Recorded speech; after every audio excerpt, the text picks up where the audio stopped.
What's going on? It's your man Jose the Dominican Dream. The morning after Canelo Alvarez versus Jaime Munguia. But we ain't here for that. We already gave our review and we are gonna talk the monster Naoya Inoue versus Luis Pantera Nery. Again, it's your man Jose the Dominican Dream alongside, The Maniac. and we are ready to talk boxing. Boxing. Sean, break it down for us. What do you see? We have a monstrous Naoya Inoue who just seems to, uh, perform better almost each time out. He's right in the peak of his prime, and he's fighting a guy in Luis Nery, who's a tough guy and an action fighter, a guy you want to tune in and watch. Uh, but I think he's a little long in the tooth, and his best days are behind him. So, what do you expect from Luis Nery, from this performance from both fighters, and what kind of fight do you expect? Break it down. Okay, man. First of all, right, just for those who are not too familiar with Inoue, he's a four-division champion, right? He won his first title at 108, that's junior flyweight, then junior bantamweight 115, then became undisputed at 118, and is currently undisputed at 122, which is junior featherweight. I mean, wow, right? In the way I like to refer to him as a Area 51 resident, right? And when I say an Area 51 resident, he's, they say there's aliens there, right? Stuff from not this earth. So that's how I perceive him. This guy is just arguably the best fighter, right? Arguably, because we still got Bam, we got Bud, but his skill set is right there with these guys. Let's just call it like it is, right? And the reason he doesn't even get that much notoriety as he should is because, let's be real, he's Japanese. If he was Hispanic, if he was Mexican, Puerto Rican, if he was African American, bro, he did the greatest fighter that we've seen in the last 20 years. I promise you, that narrative would have been being pushed. But anyway, let's get to the fight, man. Naoya Inoue, aka the monster. This guy offensively has just about every tool on his tool belt. The guy could counterpunch you. The guy has power. The guy has body punching. The guy sets traps. He knows when to attack. He's always in range to attack. I mean, there's nothing, right? And mind you, a flat footed fighter, but it's always in position and he's always in range. It's just beautiful to watch, man. It's just like an artist doing what they do and you just being there. In the way offensively does not have any flaws, man. Honestly, he does not have any. Now on the defensive part, of course, he's not there to get hit all day, but he can be touched. As we saw in past fights, especially his last fight with Marlon Tapales, right? That was a good scrap. Tapales was pushing him, but in the way again, on top of him having all those tools, he also has another gear. And he's always poised, Dream. He's always poised in there. He never looks flustered. He never looks like he's thinking too much. He knows exactly when to strike. He knows, not to, overuse energy. And if he don't get you out there early, once it hits the mid rounds, he starts to break you down because the power, the speed and power. When you get those two together and you get hit with that, is a recipe for disaster for your opponents. And his counter punching is beautiful. Now he's going against Luis Nery, who we already know Dean Mexican style. Everyone knows what's Mexican style if you watch boxing. That's come forward, throw punches and bunches, and try to overwhelm your opponent. Take two shots to land three. right? But it's Nery that fighter to do that with Inoue? I don't think so. But this could be a fight where he can expose certain things of Inoue that we haven't seen. What are they? I don't know. That's what I'm saying. Sometimes these fights where they even overmatch, they do expose certain things to their opponent. I expect this fight to be action packed. I think Luis Nery, he's gonna be cautious early, but I think by the second or third, he's going to try to push the pace. And once he does that, you're going to start to see Inoue do what he does. Great counter punching, setting traps, body shots. When it's all said and done, I expect Inoue to end this fight anywhere between the 6th to the 8th round. All right. Well, you broke it down beautifully. You gave uh, a lot of details regarding Inoue and his style, what he does, his abilities, and such. Um, Listen, the guy is just a dedicated athlete, and the Japanese people are known to be very efficient, very serious, and very disciplined. And I think he's a portrait of that. He's a portrait of that because the dude is maybe one of the most dedicated, one of the most professional uh, boxers today. This guy eats, sleeps, and breathes boxing, his sport, his craft, and you can see it in what he does in the ring, and you can see it in his body. The guy's just a brick wall. He's one of the strongest fighters. He's one of those guys that punches several weight classes above his weight class, which makes him so difficult to beat at his weight class. In my opinion, there's no one that can beat him in his weight class. He's gonna have to move up to be beaten. And Luis Nery, um, I think this fight would have been a bit more competitive a few years ago.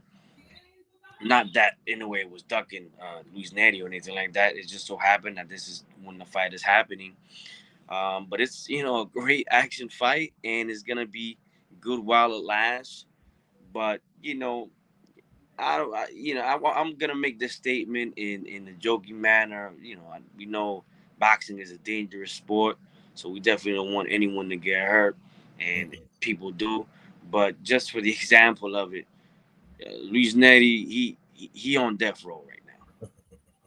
He looking at. They asking him, yo, what's your last? What do you want your last meal to be, and stuff like that, because he's walking to the slaughterhouse. He's walking to the slaughterhouse. He had a series of fights after his loss to Brandon Figueroa, Carlos Castro, David Carmona, who are relatively unknown. Then he fought Azat Hovhannisyan, and that was a real good, tough fight.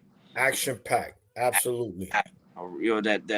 My hats off to Hovhannisyan, man. What a fight! What a warrior that dude is.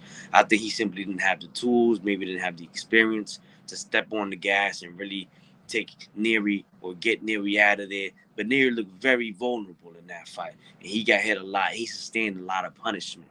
So if he's doing that and going through that kind of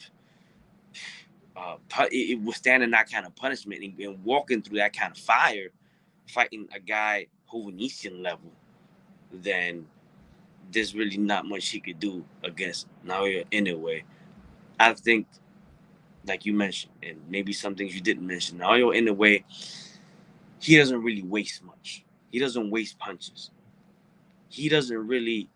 And another thing he doesn't do, like you mentioned, you like to say all the time, he does not play with his food. And part of his efficiency and part of his discipline is that when it's there, he goes for it. And he doesn't really, yeah, he likes to set you up, but he's not the kind of guy that really, in my opinion, likes to really punish you. He's trying to take you out as soon as he can. Sometimes he might take his time more than others, but usually he's in there to get in and get out.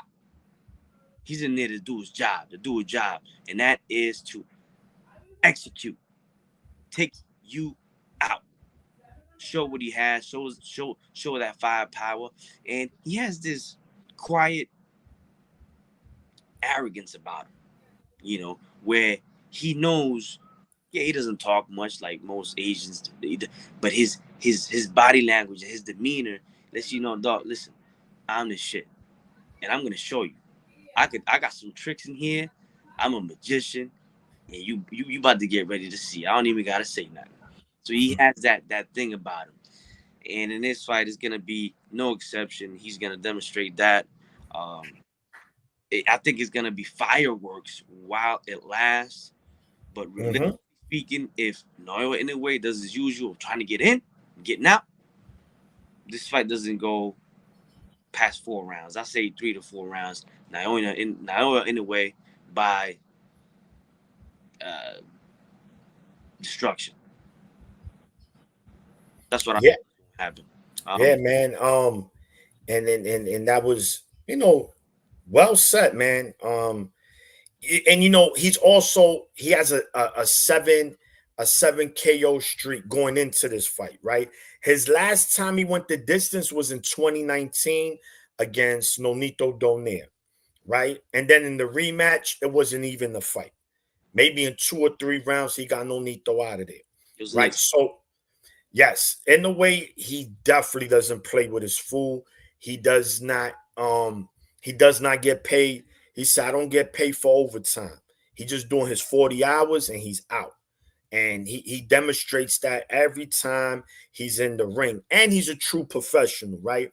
On top of that, very respectful to his opponents. Yes, he does have an arrogance about him, and which is good. He could do that, right? He's like, yo, listen, I'm nice, but not in a disrespectful way. He's like, yo, listen, I'm that guy.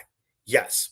yeah. Until proven otherwise, right? And boxing, this is why I love this sport, right? You ever play?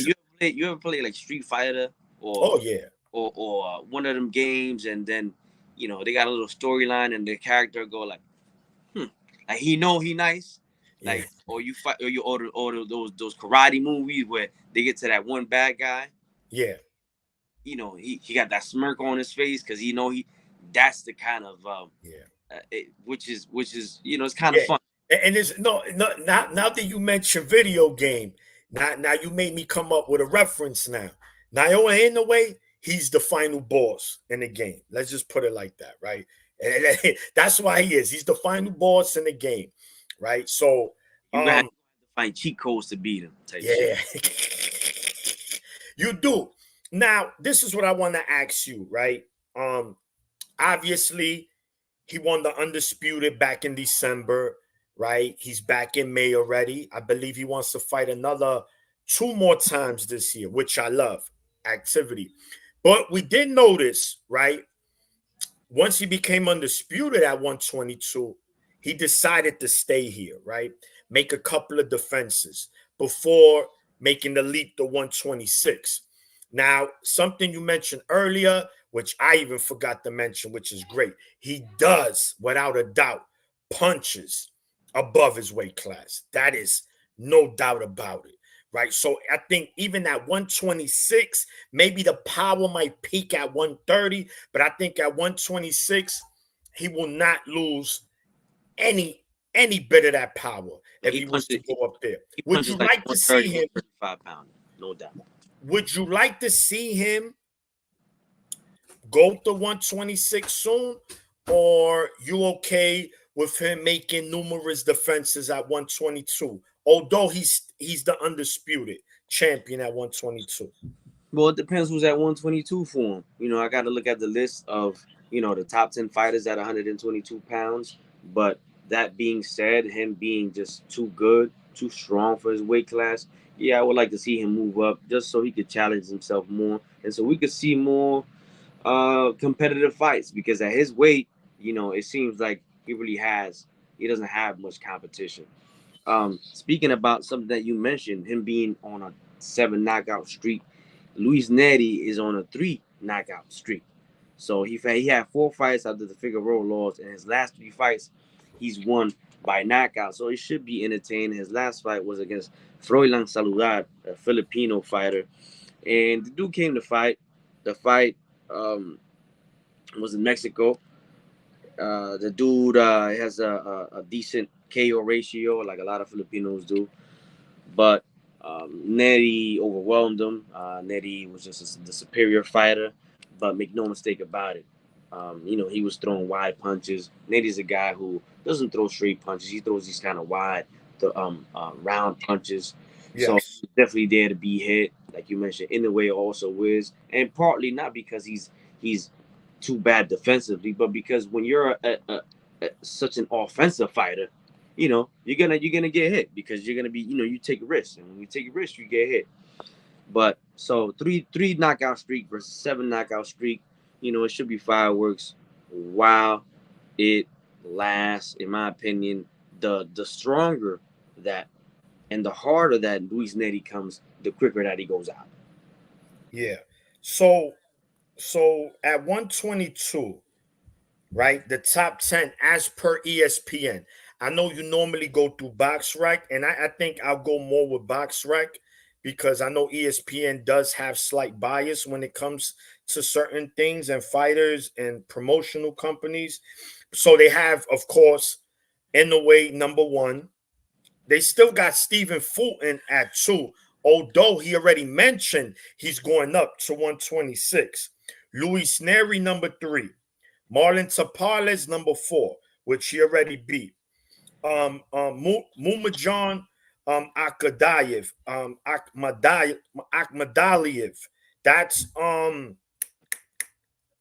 Joseph Diaz fighter. He's from Uzbekistan. Then we got the Filipino number six, John Riel Casimero. In other words, Sean, there's nobody on this list Yeah, in the top no, 10 that really compete with him. yeah, So everybody is full. Everybody is yeah. full, So he right? might as well move up to 126, 130. Let's pump the brakes because let's not ask that much of him. No, Uh, no, no. Yeah, yeah, yeah. 126, and then if he does the same thing there, then he can think about 130 or fighting a big star at a catch weight. But right now, he has no competition at 122 pounds, so he should absolutely move up after this destruction of Luis Nery. Yeah. And Go ahead. and that's that really. As far as we can't over analyze it more. We got to give Inoue his props. We both picked, and it wasn't really a knock on him. We knew usually when you got a real slick boxer puncher or a boxer like Stephen Fulton, they usually 8 out of 10 times beat the puncher. So we picked Fulton to beat Naoya, and we didn't pick him by landslide. We picked him in a tough fight, Yeah, yeah. and in a close fight. But he got dismissed and put back on a bus and sent over here. So Yeah. uh, that right there, with that, he proved to us into the world that he can't be messed with. He can't really be touched in his weight class. Any closing comments on that? Because I want to go I, ahead. I just want to ask you another question. So I've been seeing in the past regarding Naoya Inoue, people feeling a certain way that he's making all these title defenses over in Japan. And they feel a certain way that he's not here in the Americas fighting, even though he fought about 2 or 3 times here. I don't know the exact number, but he has fought here in America, and it's been the same outcome. What are your thoughts on that when people say, "Oh, not until he fights over here, he's considered valid or legit"? What would you say about those people that are saying that? I would say that a lot of that is ignorance. And me being Dominican American, I was born in Dominican Republic. I was raised in the United States of America. But one thing I can tell you about us Americans here, is that when it comes to to, to things that have to do with global things, when it comes to geography, when it comes to understanding other cultures and other countries, Americans tend to be very ignorant. America is is a very important country, but America is not the world. There's a whole other world out there. And when you go and travel abroad, you will realize this. And Japan is a very, very advanced country with a huge population and one of the most prosperous countries in the world. And remember, guys, these lower weight classes are usually big, big over there because their fighters, the ones that they produce, are usually in these lower weight classes. So Correct. to say that, it's like saying, why would you stage a rugby match in Florida, a worldwide rugby match? Why would you stage a worldwide uh, uh, uh, cricket match in Arizona? No, the most popular places for cricket is India, Pakistan, right? The Mhm. UK, the Caribbean. So that's where this stuff is gonna be held. That's where most of the fans are, right? You know, rugby, Australia, South Africa. That's where the big rugby matches are. So with lower weight classes, 100, minimum weight, 120 something, we know a lot of Asian and Japanese fighters have been prominent in those weight classes. So and the guy is a huge draw. That's where he gets his money. That's where he gets his money. If you're gonna have two Mexican fighters fight, usually you're gonna have it in Mexico or on the west coast of the United States because that's where they sell. So everybody got to stop that. He's the man. Been beating everybody, and no matter what nationality you are, he's taking care of you. And guess what? If you got to go over there to get the bag because that's where he sells at, then that's where you got to go. That's why Fulton went over there. It wouldn't have made no difference if he would have fought Fulton in Philadelphia in his backyard. It wouldn't have made no difference. It would have been the same outcome, but it wouldn't have made no sense, right? Because the reason Fulton got $3 million was because he went over there, and over there he's a superstar. So Rock roof. I think that that's a asinine comment, and that's an ignorant comment.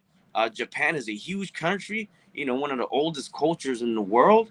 Um, so no, I think that's silly. I think that's stupid, and stop being so uh, uh, uh, America centric, and open your mind. And wherever these fights go down, watch them. So as far as now, if he was only fighting Japanese fighters, that's different. But he's cooking everybody from everywhere. So I don't want to hear that. Yeah, no, I mean, wow. Very, very well said. It's bro, you hit it on the nose, and hopefully when our viewers see that, for those, if some of them feel that way, that you educated them and so they can understand. And look, it's to the point that they opening up the Tokyo Dome again, right? Over in Japan, because this guy, like you said, he is a rock star in his country. He sells out. He sells it out to the rafters, man. So shout the Inoue. Like you said, look, when you a fighter, it don't matter where we fight, right? If I could beat you, if you could beat me, Jose, you don't care where we fight. What you know what I'm saying? Where you want to fight? In your bedroom, in your living room, on your roof, in your hallway, in your lobby? I don't care, because I know I'm going to smoke you. It don't matter. That's not going to change. All of a sudden, I'm not going to lose my ability because I'm fighting you where you feel comfortable. No, man. Like, because they got to travel over there, man. Stop it. So what? You get there early. You get acclimated to the time. Listen, people do it all the time. I agree. In a way, tonight, early this morning, sorry, not tonight, early in the morning, tune in, because he's going to do what he does. And that's, he puts on a show, and I Destroy, expect no different. destroy, destroy. And speaking about Japan, we got a lot of viewers from Japan in our last video that we did for the Inoue fight. So Yeah, all the shout out you know, everyone out in Konnichiwa. Japan, man. Shout to you guys, man. Good, they got a great fan base, man, and they got a star in their hand, man, and they should be happy about it. And I'll tell you, eventually there will be Inoue versus an American in Vegas, pay-per-view, big time, and they're gonna come out for him. Trust and believe. They will come out and support him all the way from Japan. Oh, And even Americans are. Let's see. Oh no, yeah. I mean, true boxing fans will definitely love to see the monster here live in action. But again, Konnichiwa to all the Japanese people, and I think is arigato or arigato. Thank you for watching the video. Real quick though, let's add this real quick in. I want you to breeze through it. You were Yeah. able to see the undercard of Canelo Alvarez versus Jaime Munguia. Oh Now, yeah. the co-main event maybe shouldn't have been the co-main event, but No. what are your thoughts on the return of the Lithuanian? I believe he is. Yeah. Diamantis Stanionis. Yeah. What do you what's your thought So on his return? look, early about the first 4 rounds, it was a firefight. Gabriel Mastre from Venezuela, and man, they were fighting bang, bang, bang. Just man, it was exactly how I pictured it. After that, it started to slow down. Maestre started to use his footwork more, started boxing, took control in somewhat of the middle rounds, and then Stanionis gained control. Good scrap. It was a good, solid scrap. Not fight of the year candidate worthy, but a good fight, man. And respect to Stanionis. He's back after a 2 year layoff, guys. Long Two time, years. long time. So he did listen, man. He looked solid. He looked solid, and hopefully, with this, he stays active and we see the Stanionis we saw before the 2 year layoff.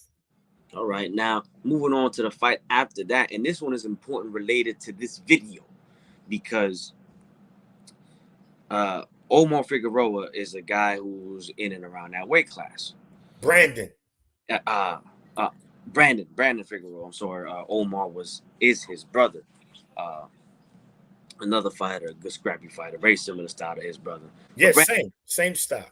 yeah, Brandon Figueroa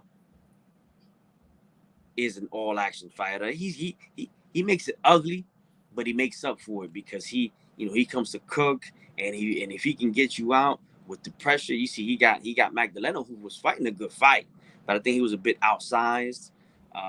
Eventually he caught that pressure caught up to him, and he hit him with a beautiful left hand to the body, a beautiful left hand to the body. In my opinion, Sean, I think that Brandon Figueroa would be a more difficult fight for Naoya Inoue than Luis Nery. I mean, after all, Figueroa already beat Nery. So I think that when you talk about potential opponents, if he stays there, I would love to see that fight. Yeah, so the thing is that remember Brandon did move to featherweight, so he's at 126 currently. Yes, at 122, he's the only fighter to defeat Luis Nery via body shot as well. So he moved up. You remember Magdaleno came in at 128 for this fight, 2 pounds over. They worked it out. The fight went through.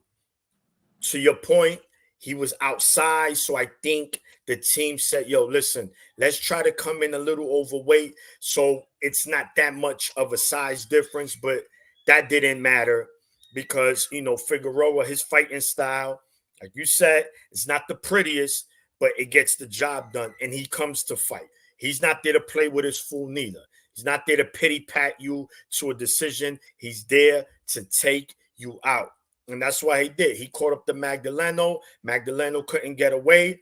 For the most part of the fight, I think he was winning the fight. He was boxing beautifully. He was counter beautifully. And then Figueroa got to him. And then that was all she wrote for him.